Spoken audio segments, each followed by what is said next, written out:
I've spent my whole career writing about racism because I hate it and I wanted to participate in dismantling it. It took me 17 years to realize that the only racist I could heal was, of course, myself. I was raised in the 1970s in Rhodesia. From its inception, a pariah state, Rhodesia was one of only two white settler-run countries in Africa, the other being, of course, South Africa, which is why we lived there, because my parents loved the continent, but only the bits run by and for white people. The Rhodesian government had arranged it that her 6 million black citizens were forced into crowded rural tribal trust lands or into squalid urban townships. Moreover, it was arranged that through lack of education and opportunity, the black citizens did the work that the white citizens wouldn't. And inescapable cycles of poverty meant that they would do that work for slave wages. Meantime, at most, 260,000 white people had nearly all the arable land. They had the mineral rights, the best schools, the hospitals. The national parks and the wildlife were protected almost exclusively for our enjoyment. But white settlers also arranged it that they made the laws. They had nearly all the votes, and they controlled the dominant narrative. This meant that we were able to assure ourselves that our white supremacy was lawful, it was merited, it was even democratic. White supremacists hold that the only acceptable person is white, racist, straight, homophobic, gender-conforming, misogynist, and also usually Christians, although I would say God-wielding rather than Christ-following. White privilege is a little more subtle. You don't ask. You don't tell. You don't find out. You do nothing to interrupt or question the violent system that gives you unimpeded access to goods and services.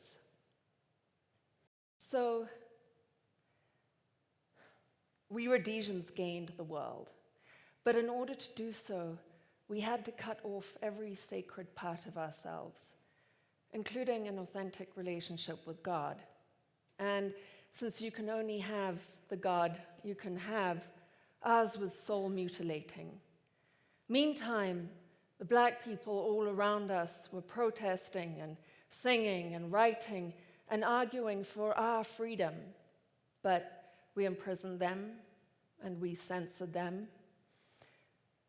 We refused their offer of liberation, and should the disturbing lyrics or the amazing music of Oliver Mutukudzi or Thomas Mapfumo ever reach our tiny white ears, we just cranked up the ABBA and had another drink.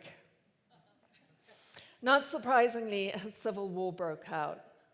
The black majority would no longer tolerate the white minority living on stolen land and benefiting from stolen labor. Meantime, my parents, who were big supporters of Ian Smith, Rhodesia's prime minister who had campaigned on a promise of a whiter, brighter tomorrow, stayed on to fight for the continuation of white rule. My father was conscripted, as were all men between the ages, white men, between the ages of 18 and 60. My mother didn't need to be told. She volunteered. But they didn't have to go anywhere to find the war, because it turns out that we were on the violent front line of that white supremacist battle. We were locked, loaded, and eating a steady diet of fear, which, of course, as anyone knows, once digested, turns into hate, which is the problem, one of them, with white supremacy. If love is, as the Bible has it, patient and kind and does not dishonor others, then hate is corrosive and paranoid and narcissistic.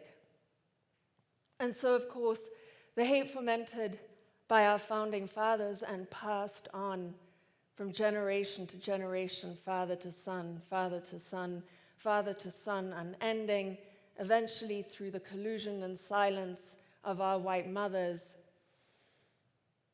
turned in on itself and ate the children.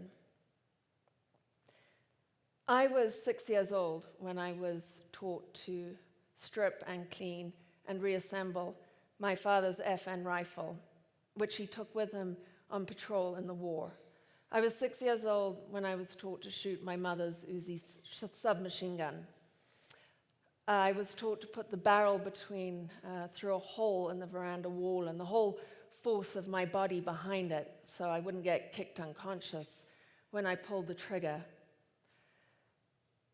The target they put in front of me was a cutout of a black man running at me with an AK-47. It was a trade of sorts. As a child, I died that day, and in her place was a very angry, very frightened, small person who had been taught to regard all black people with preemptive suspicion and, when necessary and with very little provocation, a preemptive bullet. We white Rhodesians were like unpaid prison guards in a vast open-air prison. Each man, woman, and child of us responsible for keeping 6 million black people literally, and if that didn't work, metaphorically imprisoned. But there are prison guards and prison guards. We violent white supremacists on the front were easy in a way.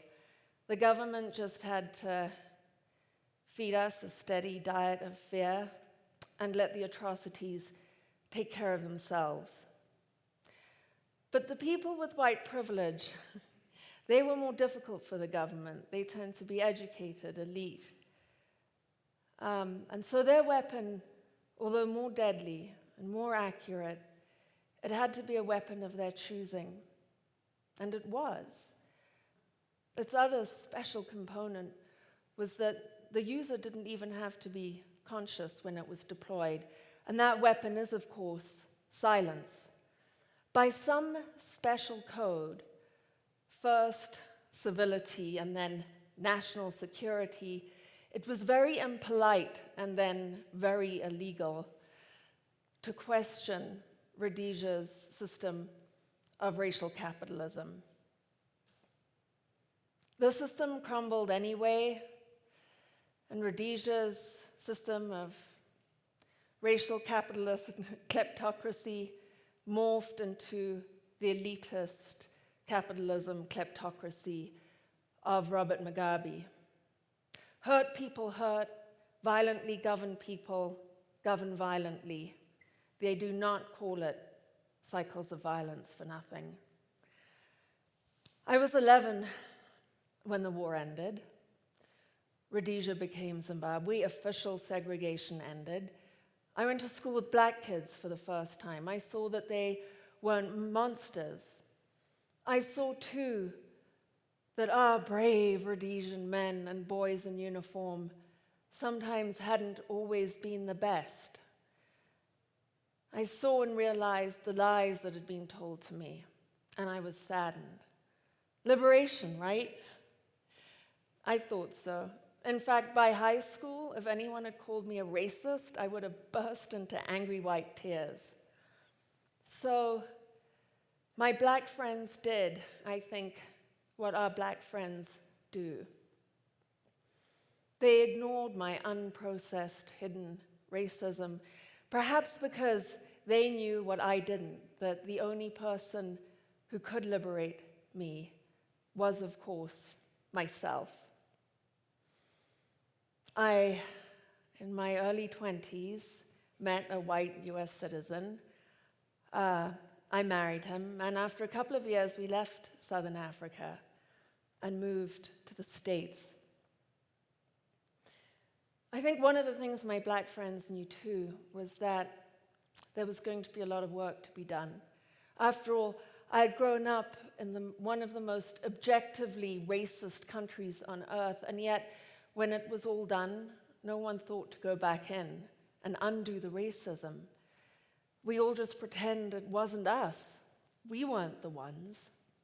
And so I came to the States knowing that I had come from among the most racist people on earth, but I believed the dominant narrative here when I got here, which was that although this country had had a troubled racial history, it was done now. The American wars were over, and the treaties were signed, sealed, and honored. The civil rights movement had been such a success that all we had to do was sit back, relax, and let the equality take care of itself. Meantime, I wrote, because that's what I wanted to do. I wrote 10 wildly unsuccessful novels, none of them published, even when I added bad lesbian sex in to spice them up. And eventually, maybe on account of the bad lesbian sex, my agent fired me. And so I wrote the truth. I wrote the truth because I thought, well, I'll never get published. I wrote the truth because by then I was an immigrant and I wanted to take one last look back before I went forward. And I wrote the truth because I didn't think that my 6-year-old daughter Sarah and my 3-year-old son would ever know racists like we were. And I wrote the truth because I wanted my children to know that although my family were often very disparaging about black Africans, that had not been my experience. I had not been, in spite of incredible provocation, murdered or mutilated or in any way hurt by the millions of black people I had lived among. In fact, if anything, on the whole, I had been nurtured, nourished, guided. And if I now know how to love, it's because I learned love there. Much to my surprise, the book was published. My mother was furious. She said I made her sound like a racist alcoholic. So did the reviewers here, and I agreed, but I didn't think I was a racist. I thought through all my life and my writing, and now I had come to the land of the free and the brave, I had processed my racism. But that was before I understood how addictive racism is, how ingrained. It's taken me several cycles of grief, full cycles of grief, to walk from that dark to this light. Anger, there was a lot of that. Denial, I was in a lot of denial. Bargaining. As a writer, I did a lot of bargaining around my racism. I thought, well, maybe I can hold on to my white privilege if I declare myself a voice for the voiceless, forgetting, of course, Arundhati Roy's reminder that there is no such thing as the voiceless, just the preferably unheard. Arriving at last at that wonderful grace of acceptance from which the work can begin. Fast forward to last summer, my now 24-year-old daughter, the one I wrote the book for because I didn't think she'd ever meet an actual white supremacist, is now protesting in the Jackson Hole town square right here in solidarity with Black Lives Matter. And every week, white tourists would threaten her with violence and occasionally with death. And when the local paper reported that, somebody went online in the comments section and published my daughter's residential address. Somebody else went back in and offered to buy a beer for the first person who beat her to death. We are shocked, but our black brothers and sisters have been warning us for centuries that our racism is that violent.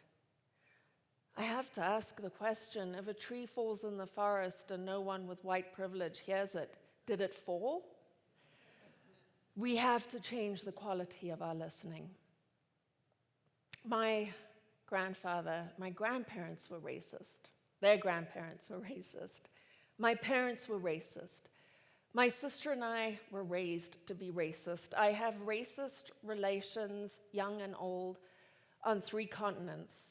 It is not automatic that we walk from the dark to the light, and it's not automatic that we stay in the light once there. Somebody has to lead the way. Somebody has to hold the door open. I'm proud my daughter exposed and challenged racism in Jackson Hole, Wyoming, but it's not her job alone. It's our job. White supremacy and white privilege were made by white people. They're going to have to be dismantled by white people. It won't be easy. We're going to have to disarm our weaponized fragility. We're going to have to gain some endurance to hear and process difficult truths. And we're probably going to have to ask for humility for the journey on our knees. And most of all, we're going to have to promise that we are the generation that ends this. In 1876, Kok, leader of the Griqua people, a mixed blood tribe of South Africa, having had before yet another battle with the Afrikaners, entreated God this way. He said, "O Lord, in spite of a great many prayers to you, we are constantly losing our battles, which is why I must talk to you. This battle tomorrow will be a serious affair. There will be no room in it for children. Therefore, I must ask you, don't send your son to help us. Come yourself." Thank you.